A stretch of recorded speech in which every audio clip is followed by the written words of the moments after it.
한 티네이저 아들이 드라이버스 퍼밋을 받아가지고 집에 있는 차를 운전하고 싶어가지고 아버지께 부탁을 드렸어요. 아버지, 내가 좀 운전 좀 하게 해주세요. 그랬더니 아버지가 조건이 있다.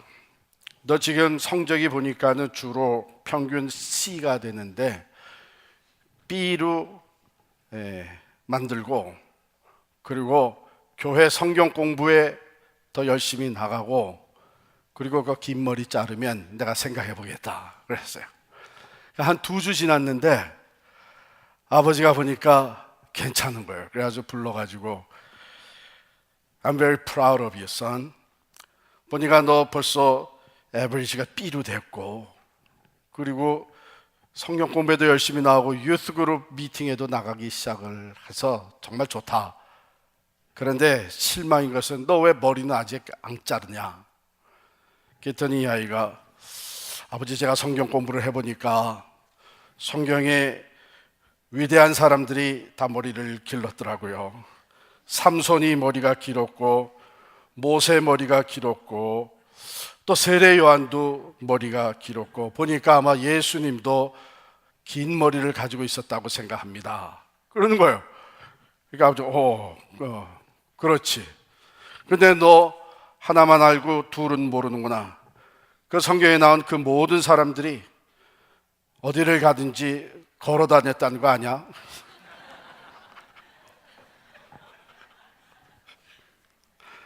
이런 시대는 변하고 환경도 변합니다. 유행이 바뀌고 문명이 발전을 합니다. 변화무쌍한 우리 인생에, 그러나 하나님의 사랑은 변함이 없습니다. 오직 사랑 안에서만 진정한 변화가, 사람의 변화가 일어날 수 있다고 하는 것 분명합니다. 여러분과 제가 변하여 새 사람이 되고 하나님의 자녀가 되고 영생을 소유한 사람이 된 것은 바로 하나님의 사랑 안에서 이루어진 일입니다.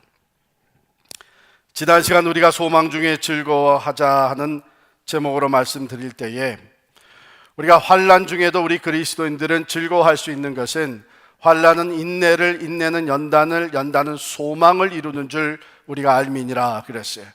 그 소망은 죽은 소망이 아니라, 즉 우리를 실망시키는 소망이 아니라 우리의 산 소망, 우리가 소망하고 믿은 대로 이루어지는 산 소망, 곧 예수 그리스도 안에 주어진 소망이라고 말씀을 드렸습니다.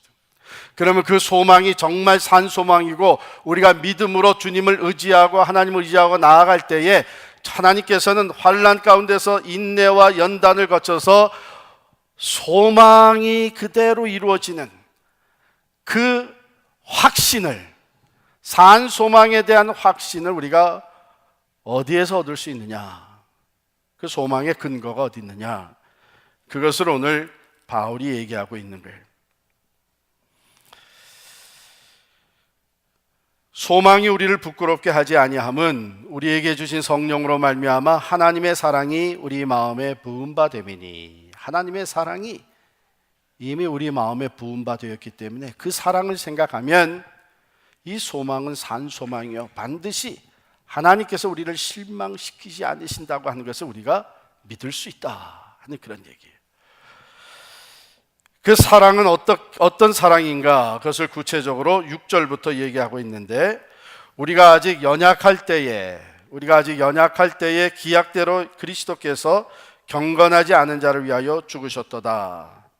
또 내려가면 8절에 우리가 아직 죄인 되었을 때에, 10절에 가면 우리가 원수 되었을 때에, 이게 점진적으로 그 강도를 조금 높여가고 있어요.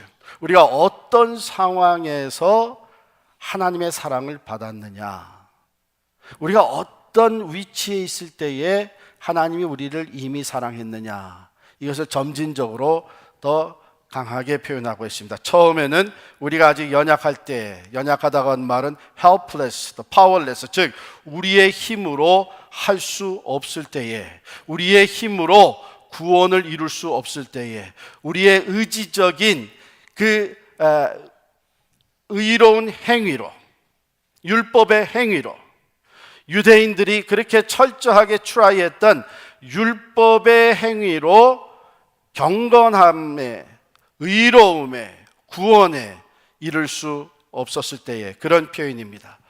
여러분, 우리가 우리 힘으로 할 수 없는 거 참 많이 있죠. 우리 자녀 문제도 우리 힘으로 되지 않습니다. 사실은 내 못된 습관도 내 힘으로 고치지 못하고 살고 있어요. 더더욱 하나님의 거룩하심에 이르는, 즉 죄 없다 하는 그 의로움에 이루는 것은 우리 힘으로 할 수 있는 것이 아닙니다. 우리가 그렇게 연약할 때에 그리스도께서 경건하지 않은 자를 위하여 죽으셨도다. 우리의 의지적인 행위로 하나님의 거룩함에 이르지 못할 때에, 경건함을 쌓아갈 수 없을 그때에 경건하지 못한 우리들을 위해서 예수 그리스도께서 죽으셨다고 하는 것이에요. 바울은 이런 표현을 합니다. 의인을 위하여 죽는 자가 쉽지 않고 선인을 위하여 용감히 죽는 자가 혹 있거니와, 참으로 위대한 사람이다, 참으로 의로운 사람이다, 참으로 존경받는 지도자다, 저 사람이라면 내가 저 사람을 위해서 한번 내 인생을 바쳐보겠다 하는 사람이, 그런 대상이 종종 있기는 합니다. 그러나 우리는 그런 대상이 아니고, 우리는 파워레스하고 헬플레스한 사람들이었는데, 좀처럼 의롭다 함을 입을 수 없는 사람이었는데, 우리들을 위해서 예수 그리스도께서 생명을 내어주셨다는 거예요. 성경은 의인은 없나니 하나도 없다 선포하고 있습니다. 모든 사람이 죄를 범하였음에 하나님의 영광에 이르지 못하더니, 우리가 아직 연약할 때에 그리스도께서 우리를 위해 죽으셨고, 그 다음 단계는 우리가 아직 죄인 되었을 때에 우리가 어떤 거룩함을 이루는 것은 이젠 제껴놓고, 그 이전에 우리는 하나님 앞에 죄인이었다는 거예요. 죄로 말미암아 하나님과 관계가 단절되었다는 거예요. 죄의 싹은 사망인데 우리가 죄로 말미암아 사망에 처해 있었다고 하는 거예요. 여기에서 바울이 표현하는 우리가 아직 죄인 되었을 때라고 하는 것은, 죄로 말미암아 사망에 처해 있으면서 하나님을 찾지도 아니하고 하나님을 알지도 못하는 그때에 하나님께서 우리를 먼저 사랑하셔서 그리스도를 보내주셨고, 그리스도께서 우리를 위하여 죽으셨다고 하는 거예요. 그의 십자가의 죽으심으로 말미암아 하나님께서 우리에게 보여주신 것은 우리를 향한 하나님의 사랑이에요. 그것을 확증시켜 주셨다는 것이에요. 그 사랑은 어떤 사랑이에요? 무조건적인 사랑이에요. 우리가 어떤 사랑만한 가치나 공로가 있어가지고 사랑을 받는 것이 아니고, 우리를 사랑해 주시는 것이 아니고, 우리는 연약하고 헬플레스한 상황이 있었고, 우리는 죄로 말미암아 하나님을 찾지도 아니하고 죄 가운데서 사망에 처해 있을 때에, 그때에 하나님께서 우리를 위해서 독생자 예수 그리스도를 보내주셨고, 독생자를 내어주시기까지 우리를 사랑하시는 그 사랑을 확증시켜 보여주신 것입니다. 이제 한 걸음 더 나아갑니다. 곧 우리가 원수 되었을 때 이렇게 얘기를 해요. 여러분, 죄는 하나님과 우리를 원수되게 만듭니다. 하나님과는 하나님의 뜻과 하나님의 목적과 하나님이 원하시는 것과는 반대로 살아간다고 하는 것, 즉 죄로 말미암아 불순종하고, 불순종의 죄와 하나님의 뜻을 거스리는 죄와 어두움과 사탄에 짝해가지고서는 욕심과 거짓과 또 세상의 쾌락을 따라 사는 이 모든 것들이 다, 죄는 하나님과 우리를 원수되게 만든다.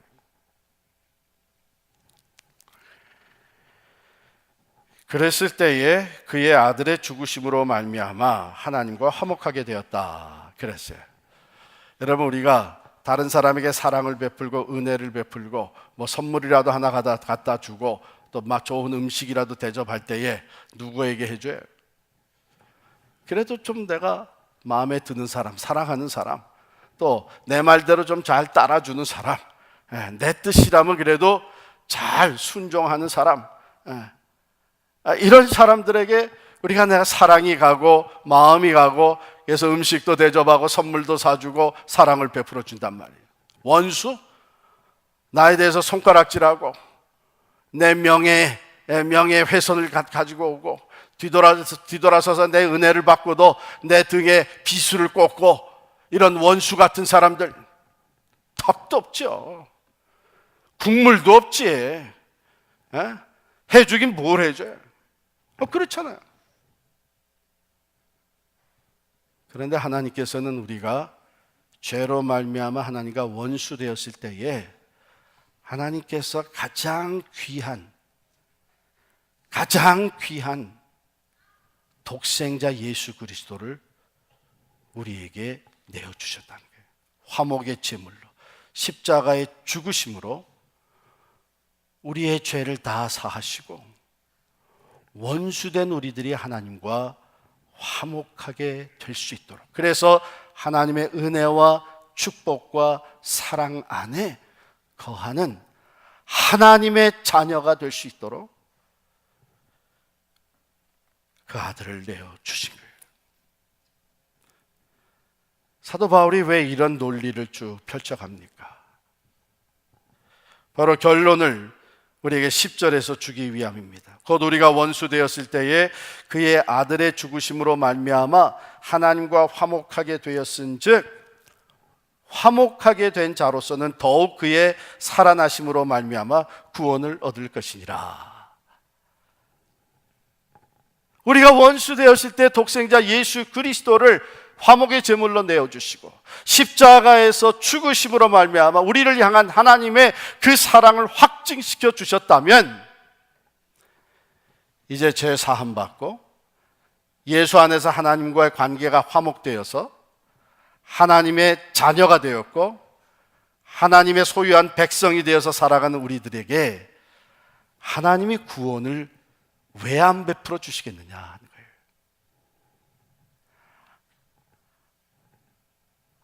아무 자격도 없고 오히려 저주와 영원한 심판과 사망에 처해 있던 우리들을 그토록 사랑하신 하나님께서 이제 독생자 예수 그리스도의 피 흘리심으로 하나님과 화목하게 된 하나님의 자녀들에게 왜 구원을 베풀어 주시지 않겠느냐? 왜 어려운 가운데 도움을 주시지 않겠느냐? 왜 환난 가운데서 우리가 인내하며 연단의 과정을 지나갈 때에 그 모든 것을 통해서 선한 것을 우리에게 주시지 아니하겠느냐? 바로 이 사랑을 기억할 때에 우리가 연약할 때에 이미 베풀어 주신 사랑, 죄인 되었을 때에 이미 베풀어 주신 십자가의 사랑, 원수 되었을 때에 이미 베풀어 주신 독생자도 아낌없이 내어주신 그 사랑을 생각할 때에 지금 우리가 환난을 겪더라도 고난의 과정을 지나갈지라도 어려움과 시련이 있을지라도 우리는 즐거워할 수 있다 하는 것입니다. 왜? 하나님이 변함없는 사랑으로 우리를 감싸시고 우리에게 능력으로 구원을 베풀어 주시며 합력하여 선을 이루시는 하나님이 우리와 함께 계시기 때문입니다. 이것이 사도 바울의 말씀이에요. 사도 바울의 논리예요. 그러니까 우리는 환난 중에도 즐거워하고 모든 상황 속에서 우리는 담대해질 수 있다. 왜? 하나님의 사랑 안에 우리가 있기 때문에. 여러분, 우리가 자녀들에게 물려줄 수 있는 가장 큰 신앙의 유산이 있다면 바로 이 사랑 안에, 하나님의 사랑 안에 살게 하는 것입니다. 하나님, 전능하신 하나님, 어디나 함께 계시는 하나님, 영원부터 영원까지 다스리시고 만복의 근원이 되시고 죽음의 권세까지도 물리치시고 부활의 능력이 되시는 그 주님이 나를 사랑하신다고 하는 이 고백과 이 신앙 안에서는 모든 상황 속에서 우리가 담대해질 수 있는 줄을 믿습니다. 우리가 잘 아는 카얼 바르트, 20세기의 가장 위대한 신학자 중에 한 사람이라고 하는 칼 바르트가 1968년에 1962년에 시카고에 있는 그 유니버시티 오브 시카고 디비니티 스쿨에 오셔서 렉처를 했어요. 그때는 벌써 이미 칼 바르트는 이제 76세 정도 됐을 때입니다. 그러니까 일생 동안 그가 연구한 신학, 그가 정립한 그 위대한 그 신학 이론들을 이제 펼쳐놓은 거예요. 와서 강의를 한 거예요. 렉처를. 많은 사람들이 이 칼 바르트의 신학 강의를 듣기 위해서 모였는데 참 훌륭한 강의를 다 듣고 마지막에 Q&A 세션에서 한 사람이 이렇게 물었습니다. 칼 바르트 박사님, 지금 그 아주 귀한 신학 강의를 우리가 들었는데 당신께서 일생 동안 연구하고 발표한 이 신학을 한마디로 요약한다면 어떻게 요약하시겠습니까? 그랬더니 칼 바르트가 그거 어렵지 않지. 그러고선 뭐라고 얘기했냐면 그것은 내가 어렸을 때부터 어머니의 무릎을 베고 누워서 들었던 노래 가사에 다 요약이 돼 있네. 그런 거예요. Jesus loves me, this I know. 예수 사랑하심을 성경에서 배웠네. 그게 그 모든 신학의 핵심이라는 거예요. 한마디로 요약한다면 하나님이 나를 사랑하신다는 거예요. 성경에 써 있는 대로 예수 그리스도께서 나를 사랑하신다고 하는 이것이 그 모든 신학의 요약이라는 거예요. 이 노래는 전 세계적으로 예수 사랑하심, 이 찬송은 전 세계적으로 가장 많이 불려지는 찬송가입니다. 그런데 이 찬송가는 브래드베리라고 하는 사람이 애나 워너라고 하는 여류 작가가, 소설가가 자기 언니와 함께 합작으로 쓴 소설을 읽다가 그 안에서 발견한 가사 내용입니다. 이 소설은 Say and Seal이라고 하는 제목의 소설인데 그 소설 내용은 이렇습니다. 교회 주일학교 교사가 이제 자기 클래스에 있는 한 아이가 아주 중한 병에서 죽어가고 있다고 하는 것을 알고 문병을 갑니다. 주일학교 어린 학생 문병을 가서 위로하는데 이 아이가 선생님에게 요청을 하는 거예요. 선생님, 나를 위해서 노래를 하나 불러주십시오. 그 얘기를 듣고 이 죽어가는 아이를, 어린 아이를 이 선생님이 자기 품에 안고 노래를 불렀는데 그 노래 가사가 바로 Jesus loves me, this I know. 그 노래 가사예요. 거기 원어 가사에 보면 Jesus loves me still, close beside me all the way.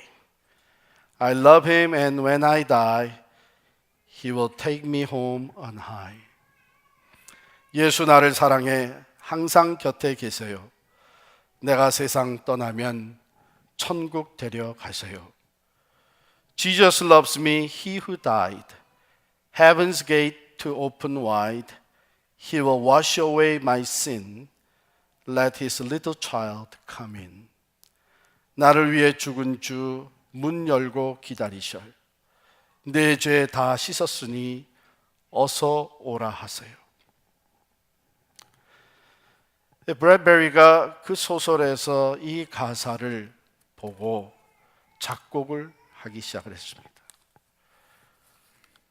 거기다 후렴 가사를 덧붙여서 작곡을 했는데 그것이 바로 오늘 우리가 부르고 있는 예수 사랑하심은 성경에서 배웠네. 날 사랑하심, 날 사랑하심. 세상 사는 동안에 나와 함께 하시고 세상 떠나가는 날 천국 가게 하소서. 날 사랑하시. 바로 이 찬송가까지. 그 이후로 이 찬송가가 전 세계로 퍼져나가기 시작을 했습니다. 여러분, 참 놀라운 것은 1949년도에 중국에 문화혁명이 일어나고 모택동 정부가 들어오면서 공산주의로 바뀌고 모든 교회들이 문을 닫게 되고 선교사들은 물론 다 쫓겨나고요. 그리고서는 그리스도인들은 지하로 다 들어가기 시작을 했습니다. 성경책, 모든 신앙서적과 함께 모든 이 성경책은 다 불태우게 됐습니다. 이 서양 나라의 이 그리스도인들은 중국의 크리스찬들과 연락이 다 끊기고 말았습니다. 중국 땅의 그리스도인들이 약 150만 명 정도 있었던 그리스도인들이 다 몰살됐을 것이다, 이렇게 생각하고 있었습니다. 그런데 1972년 미국의 여러 크리스찬들이 이상한 글을 중국 사람들 통해서 받게 되었습니다. 거기에는 한자로 써 있었는데 간단한 메시지였습니다. 만부착인 재무사라고 적힌 거예요. 만부착인 재무사. 이게 영어로는요, This I know people, 이렇게 번역이 됐어요. This I know people. 이것은 중국어로 예수 사랑하심은 이 찬송가의 첫 마디입니다. 만부착인. 그 뜻은 한자 그대로 풀면 매사에 틀림없는 사람들은 모두 무사합니다, 이런 뜻이에요. 그러니까 중국 공산당원들이, 공안원들이 그 메시지가 나가는 걸 보면서 만사에 틀림없는 사람들은 모두 무사합니다, 이렇게 해석이 되니까 이건 난센스 메시지로 그냥 웃으면서 다 통과를 시킨 거예요. 그러나 미국에 있는 크리스천들은 그 메시지를 받을 때에 하나님께 놀라운 감사를 드릴 수가 있었습니다. This I know people.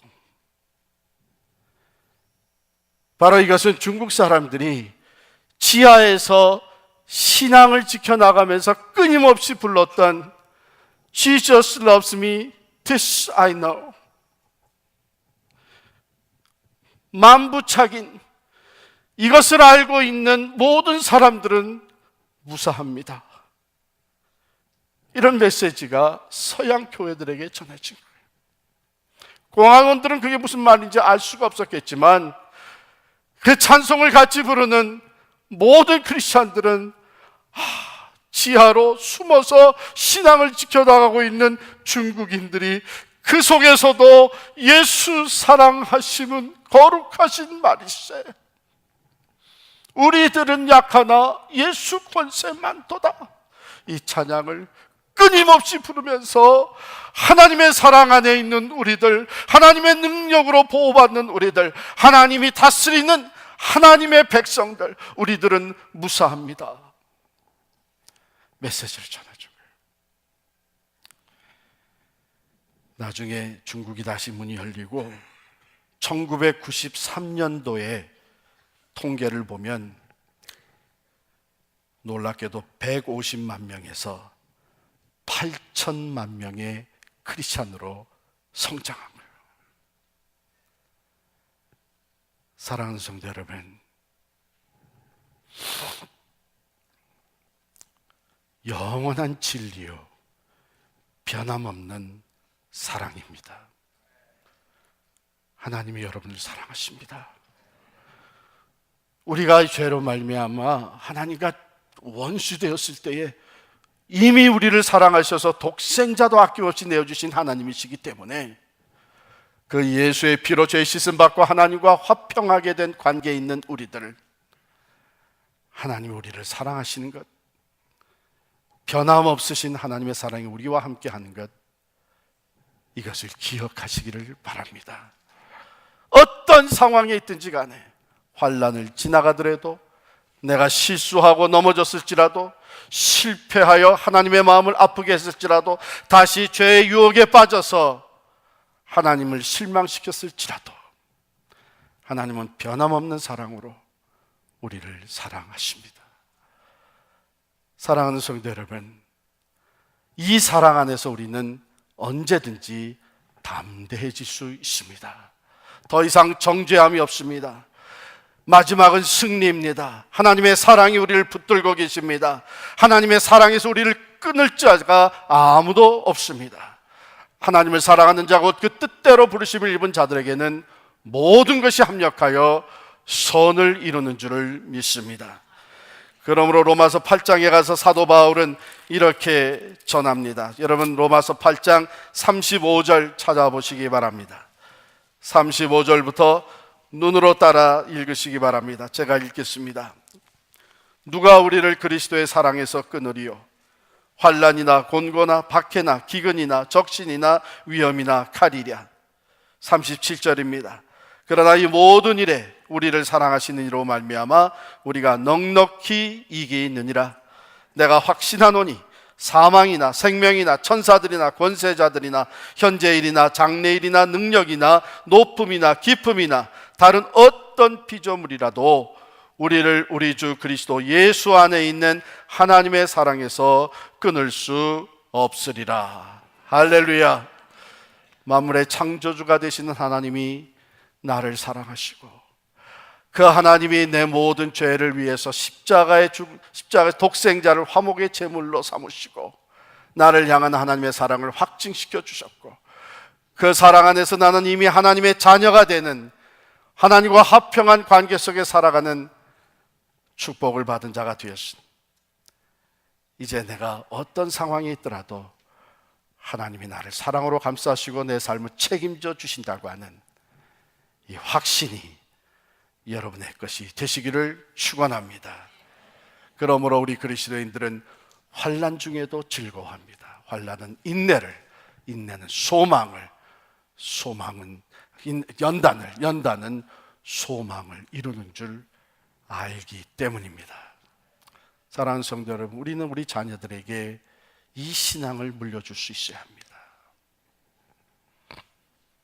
어떤 상황에 있더라도 하나님이 너를 사랑하신다고 하는 이 메시지가 저들의 마음에, 저들의 삶 속에 깊이 자리 잡게 해줘야 됩니다. 그렇기 때문에 우리 말 조심해야 돼요.